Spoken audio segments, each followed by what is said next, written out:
Welcome to sari वाली नारी की टॉप 30 साड़ीज़। तो आज हम जो ड्रेसिंग करने वाले हैं वो माता लक्ष्मी की करने वाले हैं। साउथ इंडिया में एक बहुत ही पॉपुलर और बहुत ही पुराना त्योहार है जिसे वरलक्ष्मी व्रत कहा जाता है, जहाँ पे माता को लोग सिल्क की साड़ियाँ, कांजीवरम साड़ी और बनारसी साड़ियों के साथ उनकी प्रतिमा बनाते हैं, जो कि मटके और नारियल और उन सब से, और माता का फेस लगाया जाता है।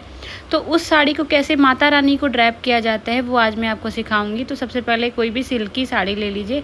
मैंने यहाँ रेड एंड वाइट वाली साड़ी ली है। एंड देन अब हम इस पूरी साड़ी को ओपन करके इसको मिडल में से हाफ कर लेंगे, जैसा कि मैं आप सबको बता रही हूँ, क्योंकि ये कि पारंपरिक त्यौहार है और माना जाता है कि वो साड़ी जब हम माता लक्ष्मी को पहनाते हैं तो वो सिर्फ एक साड़ी नहीं रह जाती, वो साक्षात माता लक्ष्मी का एक स्वरूप हो जाता है। जैसे हम स्त्रियां जैसे सुहागन स्त्री या नॉर्मल कोई भी स्त्री जब श्रृंगार करती है 16 श्रृंगार के साथ, वैसे ही माता लक्ष्मी को भी हम 16 श्रृंगार करते हैं। इस तरीके से ही हम पूरे साड़ी को हाफ बीच में से फ्लैट कर लेंगे, इसको हाफ कर लेंगे, इसका पल्ला भी हाफ कर लेंगे।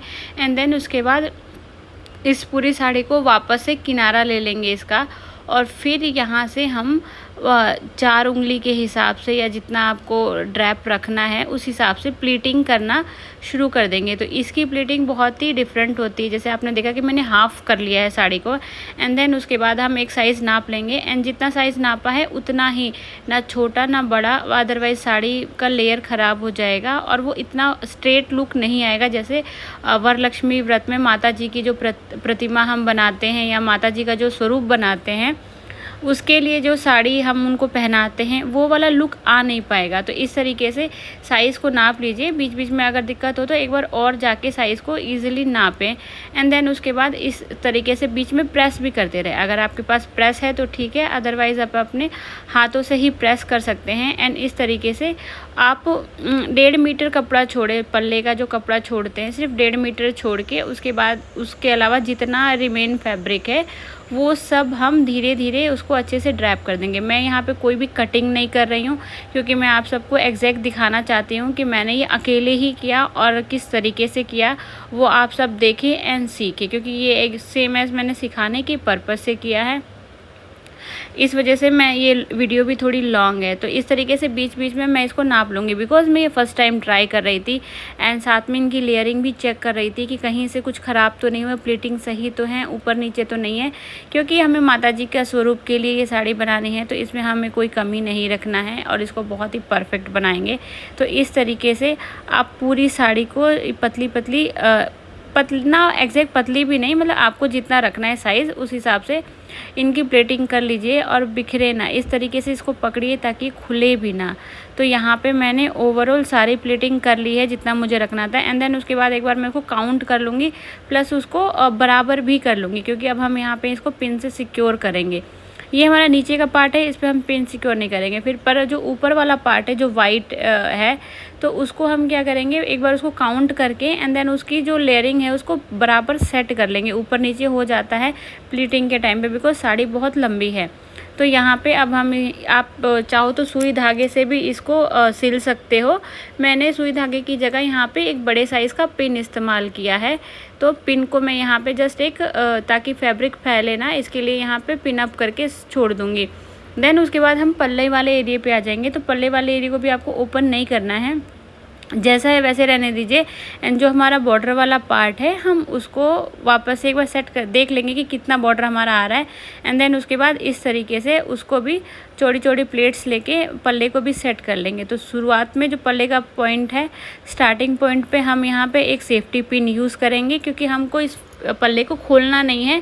इसको हम माता को जो पहनाएंगे तो एक बहुत ही स्लीक सा लुक आए, उस पर्पज़ से हम करेंगे। देन आगे का जो पल्ला है उसको सिक्योर रखने के लिए मैंने एक कपड़े वाला पिन ले लिया है, जो कपड़ा सुखाते हैं वो वाला पिन ले लिया। आप और कोई सा भी पिन ले सकते हैं। तो उसके बाद मैंने यहाँ पे इनको भी आगे की जितने बचा हुआ फैब्रिक था, जितना मुझे पल्ला रखना था माता जी का, उतना मैंने रखा। एंड देन उसको मैंने पिन से वहाँ भी सिक्योर कर दिया। तो ये हमारी जो अभी बन के तैयार हो गई है।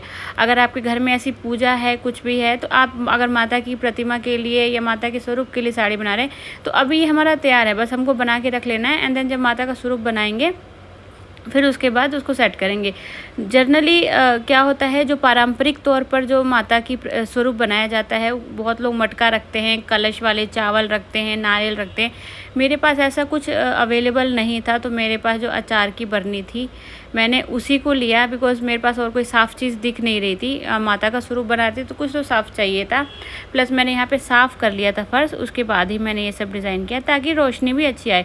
एंड इस तरीके से मैंने एक लकड़ी लेके माता के हाथ जो कंधा होता है वो बनाने की कोशिश करी है।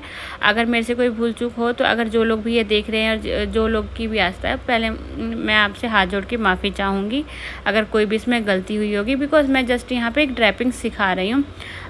उस तरीके से फिर मैंने जो पल्ला था वो पीछे की तरफ घुमा लिया। आपने देखा कि पल्ला हमारा दूसरी साइड था, फिर मैंने पल्ला दूसरी एक तरफ घुमा लिया। एंड जो लकड़ी है जिसको हम ऐसे बाजू यूज़ कर रहे हैं माता जी का, तो यहाँ पे मैंने एक पल्ले का एक साइड यहाँ रखा एंड देन उसको पिन से सिक्योर कर दिया। पर जब माता का स्वरूप बनाते हैं तो इस ये कपड़े वाले पिन से सिक्योर नहीं करते। बहुत लोग उसमें हाथ जो होता है माता जी का लेकर आते हैं या प्रतिमा भी रखते हैं।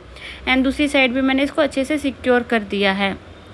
आप देख सकते हैं कि बहुत प्यारी सी साड़ी बन के आ गई है। एंड देन उसके बाद अब माता जी का भी मैंने फेस मंगाया था, तो उसको किससे कवर करूँ, इसके लिए मैंने यहाँ पे कलावा ले लिया है। एंड देन उसके बाद जो माता के स्वरूप, जो फेस का जो स्वरूप था, उसके आजू बाजू जो 2 छेद हैं वहाँ पे मैं कलावा बांध लूँगी, ताकि उससे मेरा जो रिमेन वो है फैब्रिक है, जो प्लेटिंग अभी आप वाइट कलर का देख रहे हो, तो मैं जनरली लोग वहाँ पे नारियल रख के तब माता का स्वरूप रखते हैं। मेरे पास एग्जैक्ट नारियल था नहीं, तो मैंने उसी फैब्रिक के ऊपर ही माता जी के फेस को अच्छे से लगा दिया। और उसके बाद ये श्रृंगार किया मैंने उनका। एंड ये रिकॉर्डिंग नहीं कर पाई थी बिकॉज मेमोरी फुल हो गई थी फ़ोन की। तो इस तरीके से मैंने माता जी का फुल श्रृंगार किया। आपको कैसा लगा? वरलक्ष्मी व्रत जो भी लोग करते हैं या उठाना चाहते हैं और माता का स्वरूप बनाना चाहते हैं, तो आप इस तरीके से ट्राई कर सकते हैं। Thank you so much. जय माता दी।